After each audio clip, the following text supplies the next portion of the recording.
અમદાવાદના ધોળકા નજીક વૌઠા ગામે સાબરમતી નદીના તટ પર થતો વૌઠાનો મેળો કે જે કારતક સુદ 11થી કારતક સુદ પૂનમ એમ 5 દિવસ સુધી ચાલે છે. આ પ્રસિદ્ધ મેળામાં ગુજરાતની ગ્રામ્ય સંસ્કૃતિના દર્શન થાય છે, જેને માણવા દેશ વિદેશથી લોકો આવે છે.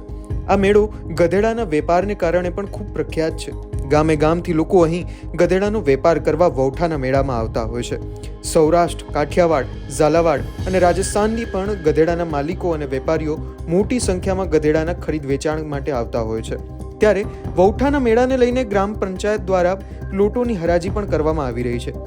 એક ગધેડાની કિંમત ₹10,000થી લઈને ₹50,000 સુધીની હોય છે. પરંતુ કમોસમી વરસાદને કારણે ગધેડાના વેપારીઓમાં નિરાશા છવાઈ ગઈ છે.